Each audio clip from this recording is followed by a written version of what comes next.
Hi అండి, నేను మీ Chandrika. Welcome back to ask wonders. ఈరోజు నేను మంచి సొరకాయ గుడ్డు పులుసుతో మీ ముందుకు వచ్చానండి.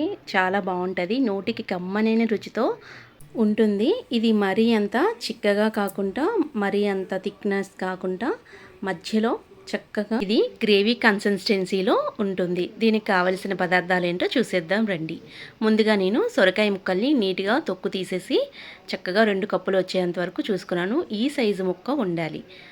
కొంచెం చింతపండు తీసుకోండి. 50 గ్రామ్స్ వరకు నేను చింతపండు తీసుకున్నాను.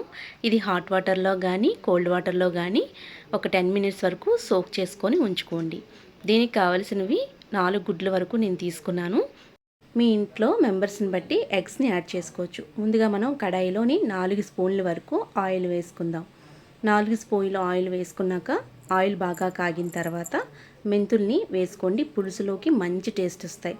1 స్పూను పోపు దినుసులు వేసుకోండి. మొత్తం మినపప్పు, శనగపప్పు, జీలకర్ర అన్ని ఆవాలు కలిపి 1 స్పూన్ వరకు. ఒక పెద్ద ఉల్లిపాయ సైజు చక్కగా ముక్కలు తరిగి పచ్చిమిర్చి, ఉల్లిపాయ ముక్కల్ని చక్కగా వేయించుకోండి. వేగిన తర్వాత కొంచెం కరివేపాకు యాడ్ చేసుకోండి. ఒక 2 రెమ్మల వరకు కరివేపాకు సరిపోతుంది. మంచిగా ఫ్లేవర్ బాగా వస్తుందండి పులుసులో. ఒక పెద్ద సైజు టమాటా ముక్కల్ని పెద్ద ముక్కలుగా కట్ చేసుకొని వేసుకొని టమాటా అంతా మగ్గేంత వరకు వేయించుకోండి. టమాటా ముక్కలు వేగటానికి కొంచెం పసుపు, 1 స్పూన్ వరకు సాల్ట్ వేసుకొని ఉల్లిపాయలు టమాటా ముక్కలు బాగా మగ్గేంత వరకు కూడా ఒక 5 నిమిషాల వరకైనా వేగించుకోండి.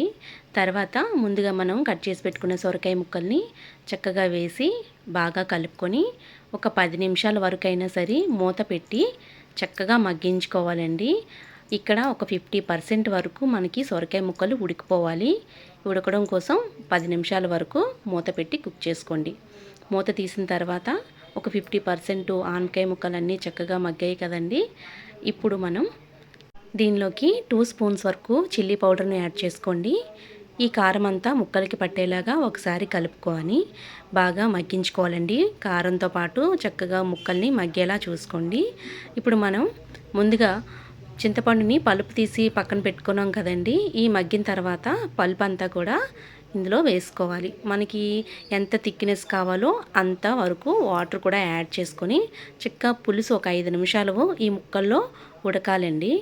ముక్కల్లో ఈ పులుసు ఉడికిన తర్వాత పులుసు మంచి టేస్ట్ కోసం జీరా పౌడర్ ఒక 1/2 స్పూన్ వరకు, ధనియా పౌడర్ ఒక 1/2 స్పూన్ వరకు రోస్ట్ చేసి ఈ పౌడర్ని చక్కగా ఇందులో వేసుకోండి. ఈ పౌడర్ని బట్టి ఈ పులుసు చాలా బాగుంటుంది. ఒక 5 నిమిషాల వరకు మూత పెట్టి బాగా పులుసు అంతా కూడా దగ్గర పడేలా చూసుకొని ఉప్పు సరిపోయిందో లేదో చెక్ చేసుకొని ఒక 1/2 స్పూన్ వరకు ఉప్పు వేసుకోండి. ఈ పులుసు అంతా ఒక 5 నిమిషాలు మరిగిన తర్వాత ముందుగా మనం ఎగ్స్ పెట్టుకున్నాం కదండి, అవి పైన వేయండి. లాస్ట్ దించే ముందు ఒక 5 నిమిషాల ముందు ఎగ్స్ వేస్తే సరిపోతుంది. ముందే సొరకాయ ముక్కలతో గుడ్లు యాడ్ చేసుకుంటే గుడ్లు గట్టిపడిపోతాయండి. అందుకే మనం లాస్ట్లో వేసుకున్నాము. ఒక 5 నిమిషాల ముందు వేసుకుంటే సరిపోతుంది. మరొక 10 నిమిషాల వరకు ఇది పులుసు దగ్గర పడేలా చూసుకుంటే సరిపోతుందండి. అంతేనండి, ఎంతో సింపుల్గా సొరకాయ ముక్కల గుడ్డు పులుసు రెడీ అయిపోయింది. ఇది బగారా అన్నానికి, రైస్కి మంచి కాంబినేషన్ అండి. ఈ వీడియో మీకు నచ్చినట్టయితే లైక్ చేయండి, సబ్స్క్రైబ్ చేయండి. మీ ఫీడ్బ్యాక్ని కామెంట్ సెక్షన్లో కామెంట్ చేయండి. Thank you for all.